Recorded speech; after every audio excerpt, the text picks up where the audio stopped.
گرامی قدر حاضرین، کوفے کی والوں نے حضرت علی المرتضیٰ کی خلافت کو منسوخ مانا. پھر کیا ہوا جب تحکیم ہوئی؟ سنیے. حضرت علی المرتضیٰ رضی اللہ تعالیٰ عنہ نے ابو موسیٰ اشعری رضی اللہ تعالیٰ عنہ کو اور حضرت امیر معاویہ نے حضرت عمرو بن عاص کو اپنا اپنا پینچ بنایا، حکم بنا کے فیصلہ کرایا نا، تو سب سے پہلے شیعہ بولے میں آپ کو یہ تاریخ بتاتا ہوں. انہوں نے کہا علی تم نے فیصلہ کروانا ہے؟ انہوں نے کہا جی کروانا ہے. میں نے وہ مقرر کر دی. انہوں نے کہا تم کافر ہو گئے. حضرت علی کو کہا تم کافر ہو گئے. کہا کیوں؟ اس لیے کہ جب تمہاری خلافت کا فیصلہ اللہ کر چکا تم بندوں سے کیوں کروا رہے؟ یہ شیعوں نے کہا حضرت علی سے، حضرت علی المرتضیٰ سے کہا. ہم نے کہا یہ ہوتی ہے بیماری. سرکار نے سچ فرمایا تھا امتم وسطا، نہ حد سے بڑھ کر کسی کو مانو نہ اس کی حد سے اسے گھٹاؤ. تم نے ان کی خلافت کو اللہ کا فیصلہ مانا، پھر خود ہی تم نے کافر بھی کہا. ہم نے ان کی خلافت کو اللہ کا فیصلہ وہی مانا کہ اللہ نے امر کیا ہو، اور تو جو کچھ بھی ہوتا ہے اللہ کے حکم سے ہی ہوتا ہے. مطلب یہ ہے کہ ہم نے ان کی خلافت کو نہ منسوخ مانا اور نہ کافر میں کہا، ہم نے ان کو شہنشاہ ولایت کہا، عشرہ مبشرہ میں سے جنتی کہا، جنت کا مالک کہا. ہم نے اخی رسول بھی مانا، ہم نے سب عظمتیں مانی. لیکن چونکہ ہم اہل سنت ہیں، وہ نہیں کہا جو اللہ اور اللہ کے رسول نے نہیں کہا. ہم نے وہ اپنی طرف سے نہیں بول لیا، اسی لیے اہل سنت محفوظ ہے. حضرت علی پاک کو ان کے اپنی اصل عظمت پر مانتے ہیں، نہ ان کے بارے میں حد سے بڑھے نہ حد سے گھٹے. جو حد سے بڑھے بالآخر انہیں ہی ان کو کافر بھی کہنا پڑا. گرامی قدر حاضرین، دوسرے مرحلے پر حضرت امام حسن رضی اللہ تعالیٰ عنہ. امام حسن کے بارے میں آپ علماء کرام سے میں ویسے معذرت کے ساتھ ایک بات ہے صرف احساس دلانے کے لیے کہ امام حسن رضی اللہ تعالیٰ عنہ کس تاریخ کو فوت ہوئے ہیں. مجھے خطبہ استقبالیہ میں کوئی آدمی یہ اگر بتائے تو خوشی ہوگی. یعنی امام حسن رضی اللہ تعالیٰ عنہ کس تاریخ کو شہید ہوئے؟ کوئی بھی بتائے، میں امتحان نہیں کر رہا، صرف احساس دلاؤں گا. اچھا اب آپ دیکھیں کہ کتنا بڑا ظلم عظیم ہے، کتنی ہم اہل بیت سے محبت کرتے ہیں. معلوم ہوا ہم اہل بیت کی پارٹی بننے کی کوشش کر رہے ہیں، غلام نہیں ہیں. امام حسن حضرت علی کے بیٹے نہیں ہیں، حضرت فاطمہ زہرا کے بیٹے نہیں ہیں. ان کو حضور نے اپنے لعاب سے گھٹی نہیں پلائی، ان کو حضور نے اپنے کاندھوں پہ نہیں بٹھایا. ان کو ابناج جو فرمایا ہما ابناج، تو یہ ابن نہیں ہے، بلکہ ان کو تو الگ کر کے فرمایا نبنی ھذا سید، یہ سید ہے میری پوری امت کا. سیدہ شباب اہل الجنہ ہما ریحان یا، یہ میرے پھول ہیں. یہ کہا ان کو، کہا کہ نہیں کہا؟ لیکن امت کا یہ نظریہ ہے کہ امت کو یہ بھی معلوم نہیں کہ امام حسن کس دن شہید ہوئے ہیں. اس کا مطلب یہ نکلا کہ ہمارے ذہنوں پر بھی شیعت چھائی ہوئی ہے کہ جس کا نام شیعہ لیتے ہیں ہم بھی ان کا ہی لیتے ہیں. امام حسن سے وہ شیعہ جھگڑتے کیوں کہ امام حسن نے شیعوں کا بڑا نقصان کیا ہے.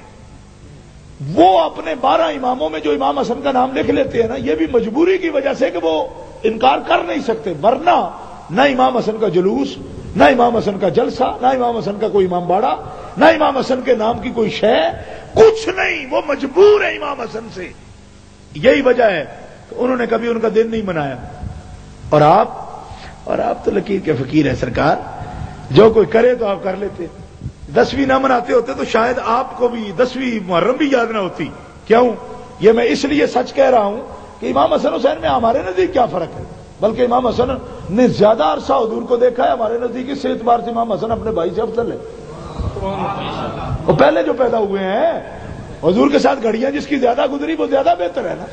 کہو نا سبحان اللہ. تو آپ کی سستی کا یہ عالم ہے کہ امام حسن کی تاریخ وفات بھی اگر یاد نہ ہو تو سمجھ لو کہ شیعوں کی سازش کافی کامیاب ہے. جو کچھ وہ کرتے ہیں وہی ہمیں پتا ہے. اپنے طور پر ہم تحقیق نہیں کریں گے. اور امام حسن کو کس بات کی سزا ہے؟ کیوں نام نہیں لیا جاتا؟ کبھی غور کیا آپ؟ شیعہ کو وارا نہیں کھاتا، اور سنی بیچارہ تو لکیر کا فقیر ہے. یہ کسی نے نام لے دیا لے لیا، نہیں تو نئے سرے سے بات ہی نہیں کرنی.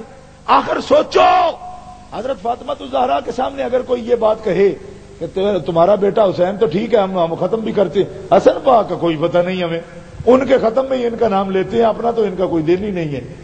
حضرت فاطمہ یہ بات قبول کریں؟ ایک بوڑھی سی مائی میرے والد صاحب کے پاس آئی اور کہنے لگی جی میری ایک طرف جو ہے نا یہ ماری ہوئی ہے، فالج ہے مجھے، تو میں ہنس پڑا، میں نے کہا ابا جی یہ ایسے ہی کرتی ہے، دونوں پاؤں سے ہاتھ بھی ٹھیک ہے اس کے چلتی ہے، بوڑھی سی عورت۔ فرمانے لگے بیٹا تو نہیں سمجھا۔ میں نے کہا جی کیا؟ فرمانے لگے اس کے ایک بیٹے کی اولاد نہیں ہے تو اس کی طرف کو کہہ رہی ہے میرا پاسا مارے ہے، یہ بات کہہ رہی۔ تو میں نے تقریریں جب کی نا اس مسئلے پر تو مجھے سمجھ آئی کہ حضرت سیدہ کے ایک بیٹے کو دنیا اگر مانے، اس کے جلوس نکالے، دوسرے کو نہ مانے تو سیدہ کیا تندرست ہوں گی؟ وہ ایک بیٹے کا ذکر ہو دوسرے کا ذکر نہ ہو، اس کی تاریخ وفات تک کسی کو معلوم نہ ہو تو سیدہ خوش ہے؟ بولو نا۔ تو پھر یہ کیا زیادتی؟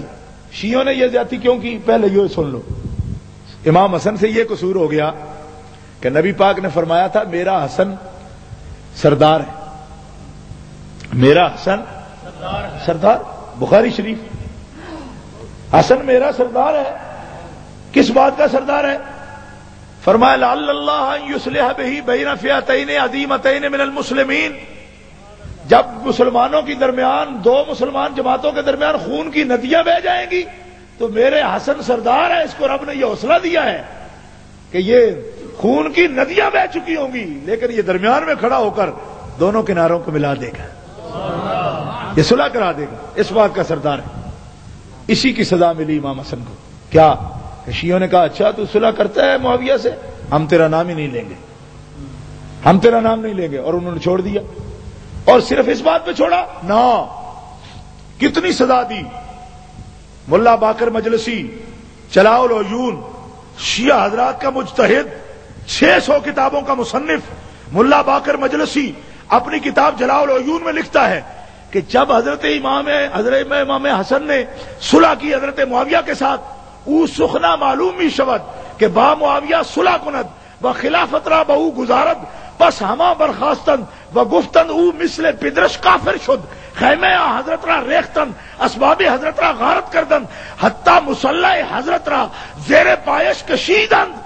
آپ نے جب شیعوں نے سنا کہ امام حسن نے حضرت معاویہ سے صلح کر لی اور انہیں خلافت دے دی اور ان کی بیعت کر لی تو سب نے حسن کی بیعت توڑ دی اور بھاگے آئے امام حسن کے پاس اور ان کا خیمہ اکھاڑ دیا، مال ان کا لوٹ لیا، ان کے منہ پہ چپیڑے ماری اور ان کے قدموں کے نیچے سے مسلح کھینچ لیا اور کہا تیرا باپ معاویہ کے معاملے میں حکم بنا کر کافر ہو گیا تھا، آج تو معاویہ کو خلافت دے کر کافر ہو گیا ہے۔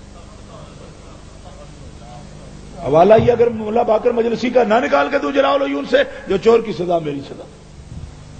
کچھ معلوم ہوا امام حسن سے کیا ویر ہے ان کو؟ خاموش ہو گئے ہو بالکل ہی ایسے یار۔ میں نقاب کشائی کر رہا ہوں نا، تو کپڑا پھاڑنا ہے تھوڑا تو پھر دقت تو لگے گی، زور سے کہو سبحان اللہ۔ امام حسن رضی اللہ تعالیٰ عنہ سے جو ویر ہے شیعوں کو معلوم ہوا کہ نہیں؟ اور پتہ چلا کہ نہیں؟ ورنہ اگر ایک گھوڑے کا جلوس نکل سکتا ہے تو ایک پیالہ میں سبز رنگ ڈال کے زہر کا بھی تو جلوس نکل سکتا ہے نا، لیکن نہیں نکالا آج تک۔ کیوں؟ وارہ نہیں کھاتا تو معاویہ سے صلح کیوں کی ہے؟ مارا، منہ پہ چپیڑے ماری، مذل المومنین کہا، اور مومناں نو ذلیل کرن والیا تو معاویہ نال صلح کیوں کی تھی؟ معلوم ہوا یہ بدماش لوگ اماموں کا صرف نام استعمال کرتے ہیں، ورنہ امام صلح کر لے تو ہمیں کیا کرنا چاہیے؟ ہم تو کہتے ہیں کہ امام حسین پاک بھی امام ہیں، حسن پاک آپ بھی امام ہیں، اگر آپ نے مان لیا ہم سب نے مان لیا، ہم سب نے مان لیا، کیونکہ اہل سنت ہے ہم۔ لڑائی کی بڑی، حضرت علی سے لڑائی کی، حضرت علی سے لڑائی کی، یہ باتیں کرتے۔ میں نے کہا حضرت علی سے لڑائی کی ہمیں بھی اچھی نہیں لگی، لڑائی بھی کی اچھی بھی نہیں لگی، آج تک نہیں اچھی لگی، لیکن سب سے پہلے امام حسن سے پوچھا سرکار کیا کہیں؟ فرمایا چھوڑو، صحابی رسول ہے۔ امام حسن سے پوچھا، ان سے پوچھو نا جن کے وہ ہیں، آپ حضرت علی کے ٹھیکیدار ہو، حضرت علی کا بیٹا جو جانشین ہے ان کا اس سے پوچھو جا کے۔ امام حسن دیکھو ایک کونسلر کا الیکشن ہو نا پاکستان میں 10